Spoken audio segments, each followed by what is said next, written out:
واحلل عقدة من لساني يفقهوا قولي. أعوذ بالله من الشيطان الرجيم. بسم الله الرحمن الرحيم. وسارعوا إلى مغفرة من ربكم وجنة عرضها السماوات والأرض أعدت للمتقين الذين ينفقون في السراء والضراء والكاظمين الغيظ والعافين عن الناس والله يحب المحسنين. സദഖല്ലാഹുൽ അലിയ്യുൽ അദീം. സ്നേഹം നിറഞ്ഞ മുഅ്മിനീങ്ങളെ, അല്ലാഹുവിൻ്റെ വിശുദ്ധമായ ഭവനത്തിൽ ഇഅ്തികാഫിൻ്റെ നിയ്യത്തോടുകൂടെ നാം ഇരിക്കുന്നത് അല്ലാഹു റബ്ബുൽ ഇസ്സത്ത് ഖബൂൽ ചെയ്ത് അനുഗ്രഹിക്കുമാറാവട്ടെ. നമ്മുടെ ജീവിതത്തിൽ വന്നുപോയ ചെറുതും വലുതുമായ എല്ലാ പാപങ്ങളും അല്ലാഹു പുറത്ത് മാഫാക്കി തരട്ടെ. ശിഷ്ടകാല ജീവിതം അവൻ്റെ ത്വാഅത്തിലായി തൃപ്തിയിലായി ജീവിക്കാൻ, അവസാനം കലിമ ഉച്ചരിച്ച് മരിക്കാനുമുള്ള സൗഭാഗ്യം അല്ലാഹു നമുക്ക് നൽകട്ടെ. ആമീൻ യാ റബ്ബൽ ആലമീൻ. വളരെ പവിത്രമായ ഒരു മാസത്തിലേക്ക് നാം പ്രവേശിച്ചിരിക്കുകയാണ്. പുണ്യനബി സല്ലല്ലാഹു അലൈഹി വസല്ലം തങ്ങൾ വളരെ പ്രാധാന്യമുണ്ടെന്ന് പഠിപ്പിക്കുകയും മഹാരഥന്മാരായ മുൻഗാമികളെല്ലാം ആ ദിവസങ്ങളെ, ആ മാസങ്ങളെ എല്ലാം ബഹുമാനിക്കുകയും കൂടുതൽ അല്ലാഹുവിലേക്ക് അടുക്കാനും തഖ്വ കൊണ്ട് പുളകിതമായ ഒരു മനസ്സ് സമ്പാദിക്കാൻ ആവശ്യമായ പ്രവർത്തനങ്ങൾ ചെയ്യാൻ ഈ ദിനരാത്രങ്ങളെ, ഈ ദിവസങ്ങളെ ഉപയോഗപ്പെടുത്തിയിരുന്നു എന്ന് നമുക്ക് വായിക്കാൻ കഴിയും. അതുകൊണ്ട് തന്നെ നബി തങ്ങൾ പ്രത്യേകം ദുആ ചെയ്തിരുന്നു ഈ മാസങ്ങളിൽ ബർക്കത്തിന് വേണ്ടിയിട്ടുള്ള ദുആ. അല്ലാഹുമ്മ ബാരിക് ലനാ ഫീ റജബിൻ വ ശഅബാൻ വബല്ലിഗ്നാ ശഹ്റ റമളാൻ എന്ന നബി തങ്ങൾ ദുആ ചെയ്തതായി മഹാരഥന്മാർ നമ്മെ പഠിപ്പിക്കുകയും അവരെല്ലാം ആ ദുആ നടത്തുകയും അതിലേക്ക് പ്രത്യേകമായ ഒരു തൗഫീഖ് ഖുർആനിനും അവിടെയുള്ള നോമ്പിനും റമളാനിൽ അങ്ങനെ ഖുർആനിനോട് ബന്ധപ്പെട്ട ഒരു ജീവിതവും നയിക്കാൻ തൗഫീഖ് കിട്ടണേ എന്നുകൂടി അവർ ഏറ്റി ദുആ ചെയ്തിരുന്നു എന്ന് നമുക്ക് കാണാൻ കഴിയും. അപ്പൊ അത്രമേൽ പവിത്രതയുള്ള ഒരു വിശ്വാസിയെ അവന്റെ വിശ്വാസം യഥാവിധി അവനെ സംസ്കരിക്കാൻ പറ്റിയ ഒരു മാസത്തിലേക്കാണ് നമ്മൾ പ്രവേശിച്ചിട്ടുള്ളത്. അതുകൊണ്ട് തന്നെയാണ് ഈ മാസം ഷഹ്റുല്ലാഹ് എന്നാണ്, ഇത് അല്ലാഹുവിന്റെ മാസമാണ് എന്നാണ് ഈ മാസത്തെ ഉദ്ധരിച്ച് നമ്മെ ഉത്ബോധിപ്പിച്ചിട്ടുള്ളത്. ഏതൊരു കാര്യവും വരുന്നതിന് മുമ്പ്, ആ ദിവസം ആ ഏറ്റവും പവിത്രമായ ഒരു വസ്തു വരുന്നതിന് മുമ്പ് ആ ദിവസങ്ങളെ ബോധ്യപ്പെടുത്തി തരാൻ, ആ ദിവസങ്ങളെ ധൈര്യപ്പെടുത്തി തരാൻ മുമ്പേ ചിലർ വന്നു പോകാറുണ്ട്. പരിശുദ്ധമായ റമളാന്റെ മുന്നൊരുക്കം എന്നോണം റമളാൻ വരുന്നു എന്ന മുന്നറിയിപ്പ് തരാൻ വേണ്ടി വന്ന മാസമാണ് പരിശുദ്ധമായ റജബ് എന്ന് നമ്മൾ മനസ്സിലാക്കുന്നത്. ഏത് കാര്യത്തിനും അങ്ങനെ തന്നെയാണ്. മുമ്പേ ചിലതൊക്കെ വന്ന് ഇന്നതൊക്കെ ഉണ്ട് എന്നൊരു മുന്നൊരുക്കവും ഒരു തയ്യാറെടുപ്പിനും വേണ്ടിയിട്ടുള്ള കാര്യങ്ങൾ. ഹജ്ജിന് പോകുന്നിടത്തും ഖുർആൻ പറഞ്ഞു നിങ്ങളൊന്ന് ഒരുങ്ങി തയ്യാറാവും, അതിനു വേണ്ടിയിട്ടുള്ള തയ്യാറെടുപ്പുകൾ നടത്തണം. നിസ്കരിക്കുന്നിടത്തും ഖുർആൻ പറഞ്ഞു യാ അയ്യുഹല്ലദീന ആമനൂ ഇദാ കുൻതും ഇലസ്സലാത്തി ഫഗ്സിലൂ വജൂഹക്കും വഅയ്ദിയക്കും. അതായത് സുദീർഘമായ ആയത്താണ്, ഞാൻ അതിലേക്കൊന്നും പ്രവേശിക്കില്ല. നിസ്കാരത്തിന് മുമ്പേ നിങ്ങൾ അതിനു വേണ്ടി ഒരു തയ്യാറെടുപ്പ്, ഉളൂ കൊണ്ടുള്ള ഒരു തയ്യാറെടുപ്പ് നടത്തണം എന്ന് പറഞ്ഞു. എല്ലായിടത്തും പറഞ്ഞു. അല്ലാഹു ഈ ഭൂമിയുടെ അവന്റെ സൃഷ്ടിപ്പിനെ കുറിച്ച് പറയുന്നിടത്ത് പോലും അല്ലാഹു തആല പറഞ്ഞു അല്ലാഹുല്ലദീ ഖലഖസ് സമാവാതി വൽ അർദ് വമാ ബൈനഹുമാ ഫീ സിത്തത്തി അയ്യാം സുമ്മ ഇസ്തവാ അലൽ അർശ്. അല്ലാഹു ഈ ആകാശഭൂമികളെ പടച്ചത് 6 ദിവസങ്ങൾ കൊണ്ടാണ്. സിത്തത്തി അയ്യാം, 6 ദിവസങ്ങൾ. ഏതല്ലാഹു? അല്ലാഹുവിനെ ആകാശത്തെ ഭൂമികളെയൊക്കെ പടക്കാൻ എന്തിനാണ് 6 ദിവസത്തെ ആവശ്യം? ഇതിന് വർക്കേഴ്സിന് കിട്ടാത്തതിന്റെ പ്രശ്നമോ ബുദ്ധിമുട്ടോ അല്ലാഹുണ്ടോ? പിന്നെ എന്തിനാണ് അങ്ങനെ 6 ദിവസം? അല്ലാഹു തന്നെ പറഞ്ഞു ഇന്നമാ അംറുഹു ഇദാ അറാദ ശൈഅൻ അൻ യഖൂല ലഹു കുൻ ഫയകൂൻ. എന്തെങ്കിലും ഒരു സാധനം, ഒരു വസ്തു അവൻ ഉണ്ടാക്കണം എന്ന് തോന്നിയാൽ ഒറ്റ കാര്യം അവൻ പറയേണ്ടതുള്ളൂ, കുൻ, ഉണ്ടാവും. അത് പറഞ്ഞാൽ ഫയകൂൻ, ഉണ്ടാകും, അപ്പൊ തന്നെ ഉണ്ടാവും. പിന്നെ എന്തിനാണ് ഈ ആകാശഭൂമികളെ പടക്കാൻ 6 ദിവസത്തെ അല്ലാഹു തആല അതിനുവേണ്ടി മാറ്റിവെച്ചത്? ഒരു തയ്യാറെടുപ്പ് നടത്തലാണ്. അതിനൊന്ന് ഒരുങ്ങി തയ്യാറാവണം എന്ന് വിശ്വാസികളെ പഠിപ്പിക്കുകയാണ്. അതുകൊണ്ടാണ് ആയത്ത് അവസാനിപ്പിക്കുന്നത് അല്ലാഹു ഇങ്ങനെയാണ്, അഫലാ യതദക്കറൂൻ. നിങ്ങൾ ചിന്തിക്കുന്നില്ല എന്തിനു വേണ്ടിയാണ് 6 ദിവസം ഇങ്ങനെ ആക്കിയതെന്ന് നിങ്ങൾ ചിന്തിക്കുന്നില്ലേ? ചിന്തിക്കുമ്പോൾ നിങ്ങൾക്ക് മനസ്സിലാവും ഇതൊരു മുന്നൊരുക്കം എന്നോണം നിങ്ങൾ തയ്യാറെടുക്കണം എന്നതിന്റെ ഒരു ഓർമ്മപ്പെടുത്തൽ, വിശ്വാസികളെ ഓർമ്മപ്പെടുത്താൻ വേണ്ടിയിട്ടാണ് ഇത്തരം സംഭവങ്ങളെ പരിശുദ്ധ ഖുർആൻ നമുക്ക് പറഞ്ഞു തന്നിട്ടുള്ളത്. അപ്പൊ ആ രൂപത്തിലൊന്ന് മുന്നൊരുക്കാൻ, എല്ലാ നിലക്കും ഹൃദയം ശുദ്ധീകരിക്കാൻ, സംസ്കാരമുള്ളവരായി മാറാൻ, സംസ്കൃത ചിത്തരായി മാറേണ്ട ഏറ്റവും പവിത്രമായ ചില മാസങ്ങൾ. എല്ലാ വെറുപ്പും, എല്ലാ വിദ്വേഷവും, എല്ലാ പകയും, എല്ലാ വൈരാഗ്യങ്ങളും മാറ്റിവെച്ച് വരാൻ പോകുന്ന റമദാന് വേണ്ടി തയ്യാറാവേണ്ട ഏറ്റവും പവിത്രമായ മാസം.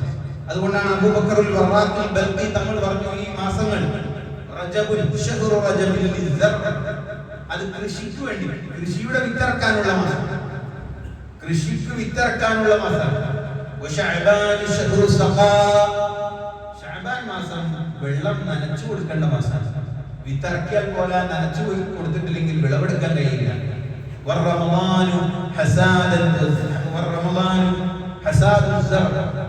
കൃഷി കൊയ്യേണ്ട മാസം. കൊയ്യണമെങ്കിൽ റജബിൽ വിത്തിറക്കണം. റജബിൽ വിത്തിറക്കാത്ത ഒരാൾ എങ്ങനെ റമദാനിൽ കൊയ്യും? അതുകൊണ്ടാണ് റമദാന്റെ ആദ്യ ദിവസങ്ങൾ വരുമ്പോ കുറെ ആളുകൾ പള്ളിയിലുണ്ടാവും. പള്ളിയുടെ മുകളിലത്തെ നിലയൊക്കെ നിറഞ്ഞിട്ടുണ്ടാവും. ഒരു 3-4 ദിവസം കഴിയുമ്പോൾ അവർക്ക് അത് കൊണ്ട് കണ്ടിന്യൂ ചെയ്യാൻ കഴിയില്ല. കാരണം അവർ വിത്തിറക്കിയിട്ടില്ല. പിന്നെ എങ്ങനെ കൊയ്യും?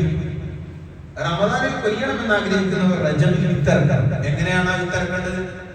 ഒരു മണ്ണിൽ വിത്തിറക്കുമ്പോൾ പരുഷമായ മണ്ണാണെങ്കിൽ അത് ഉഴുതുമറിച്ച് അത് കൃഷിക്ക് അനുയോജ്യമായ വിധം മാറ്റിയെടുക്കണം. അങ്ങനെ മാറ്റിയെടുക്കണമെങ്കിൽ ഒരു വിശ്വാസിയെ സംബന്ധിച്ചിടത്തോളം അവന്റെ ഹൃദയം അങ്ങനെ ശുദ്ധീകരിക്കണം, അത് പവിത്രമാക്കണം. بيض صحيفتك سوداء في رجب بصالح العمل منجي من اللهب شهر حرام أتى من أشهر الحرم إذا دعاه الله داع فيه لم يخب بيض صحيفتك السوداء നിന്റെ കറുത്തുപോയ ഹൃദയങ്ങളെ നീ ഒന്ന് വെളുപ്പിക്കും. റജബ് മാസത്തിൽ നീ ചെയ്യേണ്ട ഒന്നാമത്തെ പണി കറുത്തുപോയ നിന്റെ ഹൃദയങ്ങൾ, എന്തിനോടും അമാന്തത തോന്നുന്ന നിന്റെ ഹൃദയങ്ങളെ ഒന്ന് വെളുപ്പിക്കും. റജബിൽ നീ നിന്റെ ഹൃദയം വെളുപ്പിക്കും.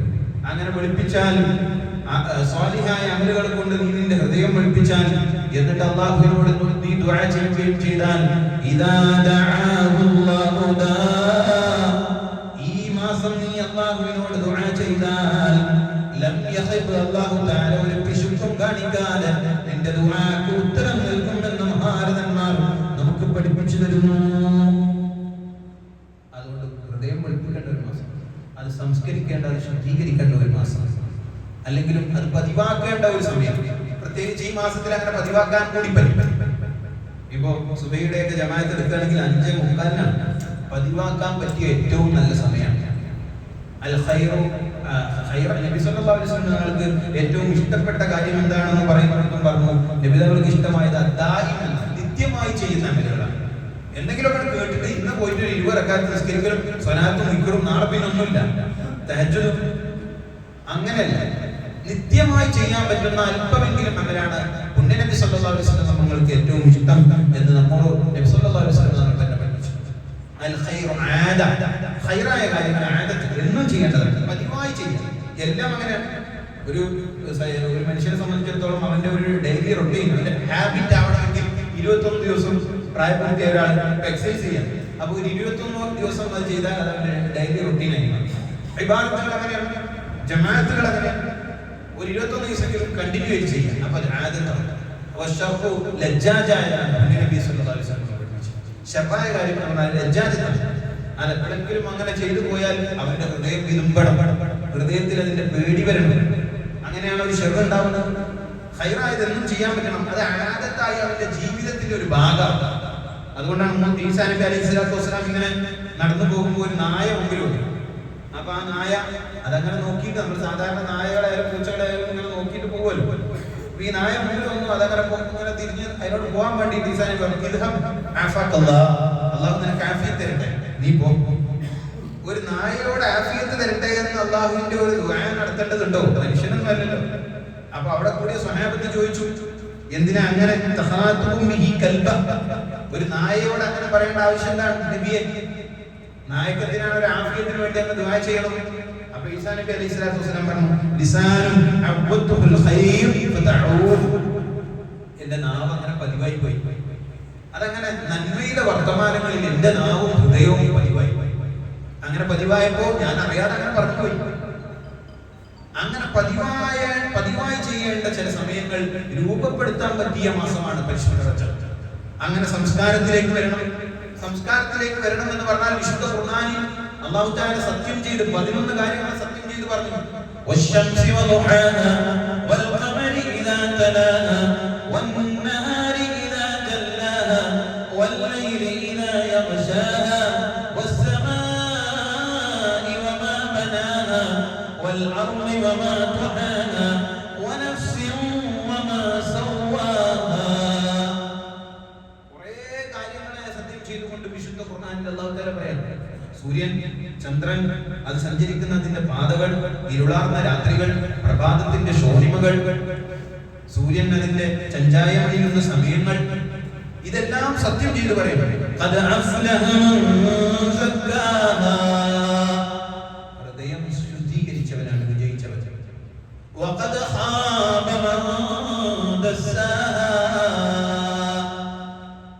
ഹൃദയത്തിൽ വിദ്വേഷം കൊണ്ട് നടന്നവൻ, അത് കളങ്കപ്പെടുത്തിയവൻ, അവനാണ് പരാജിതൻ.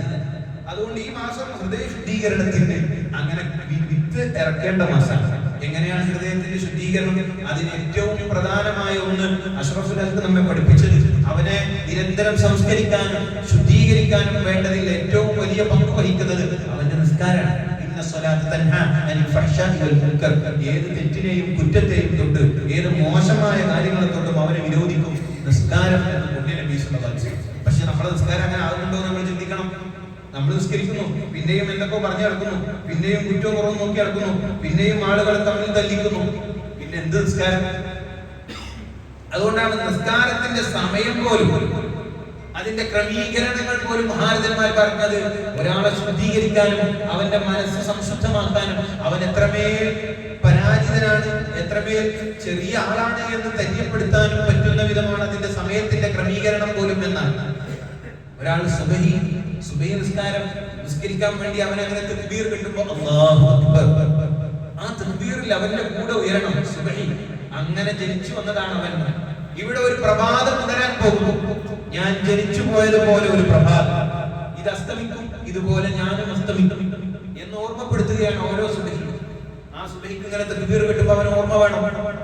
അതുകൊണ്ടാണ് സുബഹിയെ കുറിച്ച് സത്യം ചെയ്തപ്പോൾ പോലും ഖുർആൻ പറഞ്ഞത് സുബഹി അതതിന്റെ നിർശ്വാസം വിടുന്ന സമയം, തനഫസ്, അതൊന്ന് ആശ്വാസം എടുക്കുന്ന സമയത്ത് തന്നെ സത്യം എന്നാണ്. സുബഹിയുടെ ആശ്വാസം എടുക്കുന്ന സമയം, ഒരു കുഞ്ഞിന് ഉമ്മ ജന്മം കൊടുക്കുമ്പോ 9 മാസത്തെ എല്ലാ വേദനകളുടെയും വിഷമങ്ങളുടെയും ഭാരങ്ങളെയും ഇറക്കി വെച്ച് ആ ഉമ്മക്കുണ്ടാകുന്ന ഒരു ആശ്വാസത്തിന്റെ നെടുവീർപ്പ് പോലെയാണ് ഒരു സുബഹി ജനിക്കുന്നത് എന്നാണ് വിശുദ്ധ ഖുർആൻ. ആ ഓർമ്മയിൽ അവൻ തക്ബീറുകൾ. അതല്ലേ ശങ്കരാചാര്യൻ തന്റെ അമ്മയോട് ചോദിച്ചു, നൈരുജ്യം തനിശോഷണം മലമയീ ശയ്യായ സംവത്സരി. നൈരുജ്യം, അമ്മയെ രുചിയില്ലാതായി പോയോ? എന്നെ ഗർഭം ചുമക്കുന്ന സമയത്ത് അങ്ങേക്ക് അമ്മക്ക് ഒരു വസ്തുവിന്റെയും രുചി അറിയാൻ പറ്റാത്ത അവസ്ഥ ഉണ്ടായിരുന്നു അമ്മേ. തനിശോഷം, അമ്മയുടെ ശരീരമാകെ ശോഷിച്ചു പോയിരുന്നു അമ്മേ. മലമയീ ശയ്യായ സംവത്സരി, എന്റെ മലവും മൂത്രവും എടുക്കുന്ന സമയത്ത് അതൊരു ഏറ്റവും മോശമായ മാലിന്യമായി കാണാതെ എന്നെ പൂറ്റി വളർത്തിയോ അമ്മേ എന്ന് ശങ്കരാചാര്യർ ചോദിക്കുന്നത് അവിടെയാണ്. അതുകൊണ്ടാണ് സുബഹിയെ കുറിച്ച് അതിലേക്ക് ഓർമ്മപ്പെടുത്തുന്നു ഖുർആൻ. സുബഹിയെ കുറിച്ച് പറയുമ്പോൾ ഖുർആൻ അങ്ങനെ പറഞ്ഞു, അതതിന്റെ നെടുശ്വാസം വിടുന്ന സമയത്ത് തന്നെ സത്യം. ആ ഓർമ്മയിൽ ഒരാൾ തക്ബീർ കിട്ടണം. ഇങ്ങനെ ഒരു പ്രഭാതം ഉയരുന്നത് പോലെ ഞാനിതാ ഇവിടെ ജനിച്ചു പോകുന്നതാണ് എന്ന ഓർമ്മ വേണം. പിന്നെയോ ദുഹായുടെ സമയത്ത് അവൻ തക്ബീർ കെട്ടുമ്പോൾ അവന്റെ ഓർമ്മകളിൽ വേണം. സൂര്യൻ അങ്ങനെ ഒരു മെല്ലെ ഉദിച്ചു വന്ന ഒരു നീരിന്റെ അടുത്തേക്ക് വരുന്ന ആ സമയമാകുമ്പോൾ അവൻ ഓർക്കണം, ഇങ്ങനെ ഞാനും ഉയർന്നു വന്നതാണ്. ദുഹറിന്റെ സമയമാകുമ്പോൾ അവൻ യൗവനത്തെ കുറിച്ച് ഓർക്കണം എന്നാണ്. കാരണം എന്താണ്? സൂര്യനിലേക്കൊന്ന് നോക്കാൻ നമുക്ക് കഴിയാത്ത വിധം, നമ്മളോട് എന്തെങ്കിലും പറയാൻ പോലും പറ്റാത്ത വിധം നമ്മളങ്ങനെ യൗവനത്തിന്റെ തീഷ്ണതയിൽ നിന്ന സമയത്തെ ഓർത്തുകൊണ്ടാണ് അല്ലാഹു അക്ബർ എന്ന് പറയുന്നത്. അവന്റെ ഹൃദയങ്ങളെ പിടിച്ചു കുലിക്കുന്ന ഒരു തക്ബീർ അതുണ്ടാവണം. അങ്ങനെയാണ് നിസ്കരിക്കേണ്ടത്. അസ്റിലേക്ക് ഒരാൾ അങ്ങനെ ചാഞ്ഞു ചാഞ്ഞു പോകുമ്പോ അവന്റെ ഓർമ്മകളിൽ ഉണ്ടാവണം, ഇങ്ങനെ ഞാനും അസ്തമിക്കാൻ പോവാൻ. ഒരു 40-45 ഒക്കെ കഴിയുമ്പോ ഇങ്ങനെ മനസ്സിലാവും ഈ ഓജസ്സും തേജസ്സും ഒക്കെ നഷ്ടപ്പെടാൻ പോകുന്നു എന്ന തിരിച്ചറിവുണ്ടാവും. പഴയതുപോലെ എല്ലാം കഴിയില്ല എന്ന ബോധ്യമുണ്ടാവും. ആ ബോധ്യത്തിന്റെ മുമ്പിൽ നിന്നുകൊണ്ടാണ് അവൻ അസ്റിന്റെ തക്ബീർ കെട്ടേണ്ടത്. മഗ്രിബിലേക്ക് ഒരാൾ അടുക്കുമ്പോഴും അവൻ ചിന്തിക്കണം, ഇങ്ങനെ സൂര്യൻ അതതിന്റെ പടിഞ്ഞാറൻ ചക്രവാള സീമയിൽ ഇങ്ങനെ ചെഞ്ചായി മണിയുന്നത് പോലെ ഞാൻ അസ്തമിച്ചു പോകാനുള്ളതാണ് എന്ന ഓർമ്മയുടെ മുമ്പിൽ അവൻ അല്ലാഹു അക്ബർ എന്ന് പറയാൻ കഴിയും. അവിടെ അവന്റെ മഗ്രിബിന്റെ തക്ബീർ കെട്ടും. പിന്നെ ഇശായിലേക്ക് പോകുന്ന നേരങ്ങളെ കുറിച്ചും ഇശായിലോടുകൂടെ ഇരുള് പടരാൻ തുടർന്ന് ആ ചുവന്ന ശോഭ നഷ്ടപ്പെടാൻ തുടങ്ങി. ഇരുളങ്ങനെ പടർന്നു വരുമ്പോ അവൻ ചിന്തിക്കണം, എന്നെ കുറിച്ചുള്ള ഓർമ്മകൾ മറഞ്ഞു പോവാൻ പോകുന്ന ഒരു കാലം വരാനുണ്ട്. ആദ്യത്തെ ഒരു 3 ദിവസം കുടുംബക്കാർ, ഉപ്പ, ഉമ്മ, മക്കൾ, ഭാര്യ, പ്രിയപ്പെട്ടവർ അവരൊക്കെ അങ്ങനെ കരഞ്ഞു കരഞ്ഞു തീരുമ്പോ പിന്നെ ഓർമ്മകളിലേക്ക് ഞാൻ എങ്ങനെ ചേക്കേറും എന്ന ചിന്ത അവനുണ്ടാവും. ഇനി എന്നെ കുറിച്ചുള്ള ഓർമ്മകൾ നഷ്ടപ്പെട്ട് ഇരുളാർന്ന കബറിൽ ഞാൻ ഒറ്റക്കായി നിൽക്കുന്നു എന്ന ഓർമ്മയിലാണ് അവന്റെ ഇശാഇന്റെ അല്ലാഹു അക്ബർ വരുന്നത്. അതുകൊണ്ടാണ് ഈ നിസ്കാരത്തിന്റെ സമയം പോലും അവനെ സംസ്കരിക്കാൻ പറ്റുന്ന വിധത്തിലാണ് തയ്യാറാക്കിയത് എന്ന് മഹാരഥന്മാർ നമ്മെ പഠിപ്പിക്കുന്നത്. അതുകൊണ്ട് മുഅ്മിനീങ്ങളെ ഞാൻ അവസാനിപ്പിക്കുന്നു, വിശുദ്ധമായ റജബ് മാസത്തിൽ ബർക്കത്തെ പ്രതീക്ഷിക്കുന്ന മാസത്തിലാണ് നമ്മളുള്ളത്. ധാരാളമായി ചോദിക്കേണ്ടതും അതാണ്. അങ്ങനെ ശരീരത്തെയും മനസ്സിനെയും ശുദ്ധീകരിച്ച് റമദാനു വേണ്ടി നാം തയ്യാറാണ്. ധാരാളമായി ദുആ ചെയ്യണം. അല്ലാഹുമ്മ ബാരിക് ലനാ ഫീ റജബിൻ വ ശഅബാൻ വബല്ലിഗ്നാ ശഹ്റ റമദാൻ. അതൊരു സാധാരണ ദുആ. ബർക്കത്ത് എന്ന് പറഞ്ഞാൽ ചിലപ്പോൾ തോന്നും എത്ര ദ്വാരത്തിൽ ഇത് കിട്ടുന്നില്ലല്ലോ, കുറെ കിട്ടുക എന്നുള്ളതല്ല. ബർക്കത്ത് എന്ന് പറഞ്ഞാൽ കുറെ കിട്ടുക എന്നുള്ളതല്ല, ഉള്ളതിൽ ബർക്കത്ത് ഉണ്ടാവുമല്ലോ. ഞാനിങ്ങനെ ഒരു കവിത സാധാരണ സ്കൂളുകളിലൊക്കെ പഠിപ്പിക്കുന്ന ഒരു കവിത ഞാൻ അങ്ങനെ കണ്ടു. The Enchanted Shirt, മാന്ത്രിക കുപ്പായം എന്ന പേരിൽ ഒരു കവിത. ഒരു രാജാവിനെ കുറിച്ച് ജോൺ ഹൈ എഴുതിയ ഒരു കവിതയാണ്. അദ്ദേഹം എഴുതാണ്, His cheek was red. രാജാവിന്റെ കവിളുകളൊക്കെ നല്ല ചുവന്ന് തുടിച്ചിട്ടുണ്ട്. And his eye was clear and bright. അയാളുടെ കണ്ണുകൾ നല്ല വെളുത്ത് തുടിച്ചാണ് നിൽക്കുന്നത്. He ate and drank with kingly zest. രാജകീയമായ ഭക്ഷണമാണ് രാജാവ് കഴിച്ചുകൊണ്ടിരിക്കുന്നത്. കുടിക്കുന്നതും കഴിക്കുന്നതും ഒക്കെ രാജകീയമായ പാത്രങ്ങളിലും ഭക്ഷണങ്ങളും. And he peacefully snored at night. രാത്രിയിൽ അയാൾ സമാധാനപരമായി കൂർക്കം വലിക്കുന്നതും നമ്മൾ കാണുന്നുണ്ട്. പക്ഷേ he says he was sick. അയാൾ പറയുന്നു, രാജാവ് പറയുന്നു, എന്താണ് അദ്ദേഹത്തിന്റെ രോഗമാണ്. രാജാവിന്റെ രോഗമാണ് എന്നാണ് രാജാവ് ഇപ്പോഴും പറയുന്നത്. എന്താണ് രാജാവിന്റെ രോഗം എന്ന് എനിക്ക് മനസ്സിലാകുന്നില്ല എന്നൊരു കവിത എഴുതി. എന്ന് പറഞ്ഞാൽ എന്താ, എല്ലാം ഉണ്ട് രാജാവ്, പക്ഷെ സമാധാനവും സന്തോഷവും ഇല്ല. സമാധാനവും സന്തോഷമില്ലെങ്കിൽ പിന്നെ എത്ര സമ്പാദ്യം ഉണ്ടായിട്ട് എന്ത് കാര്യം? ഉള്ളത് അല്പമാണെങ്കിലും അതിൽ സമാധാനവും സന്തോഷവും ഉണ്ടെങ്കിൽ അതല്ലേ ഏറ്റവും വരും. അതിന്റെ പേരാണ് ബർക്കത്ത്. അത് അല്ലാഹു തരുന്ന ഒരു കനിവാണ്, അവന്റെ ഒരു കനിവാണ്. ഇമാം നബി തങ്ങളെയൊക്കെ കുറിച്ച് പറയാറുണ്ട്, അവിടുന്ന് 43 വർഷം ജീവിച്ചിട്ടുള്ളൂ. ആ 43 വർഷത്തിൽ അദ്ദേഹം പ്രഭാഷണം നടത്തി, അദ്ദേഹം മഹാപണ്ഡിതനായി, അദ്ദേഹം കിതാബ് എഴുതി. അദ്ദേഹം എഴുതിയ കിതാബ് ഒരു മനുഷ്യൻ വായിച്ചു തീരണമെങ്കിൽ അയാൾ ജീവിച്ച അന്ന് മുതൽ ആയുഷിന്റെ അങ്ങേയറ്റം തീർത്താൽ പോലും തീരില്ല. 100 വയസ്സ് വരെ ഒരാൾക്ക് ആയുസുണ്ടെങ്കിൽ പോലും അയാൾക്ക് വായിച്ചാൽ തീരില്ല. അങ്ങനത്തെ ഗ്രന്ഥം എഴുതാൻ പറ്റുന്ന 43 വയസ്സിൽ ഒരാൾ മരിച്ചു പോയെങ്കിൽ അതിന്റെ പേരാണ് ആ വയസ്സിലുള്ള ബർക്കത്ത്. അത് കിട്ടലാണ് ഏറ്റവും പ്രധാനം. അതുകൊണ്ട് മുഅ്മിനീങ്ങളെ ഞാൻ ഓതി വെച്ച ആയതാണ്, നിങ്ങളൊന്ന് ഉളരി വരും. നിങ്ങളുടെ റബ്ബിന്റെ മഗ്ഫിറത്തിലേക്ക് ഒന്ന് ഉളരി വരും, അവന്റെ കാരുണ്യത്തിലേക്ക് ഉളരി വരും. അങ്ങനെ അല്ലാഹുവിലേക്ക് അടുക്കും. അവന്റെ മുത്തഖീകളിൽ നമ്മെ ഉൾപ്പെടുത്തി അനുഗ്രഹിക്കട്ടെ. അസ്സലാമു അലൈക്കും.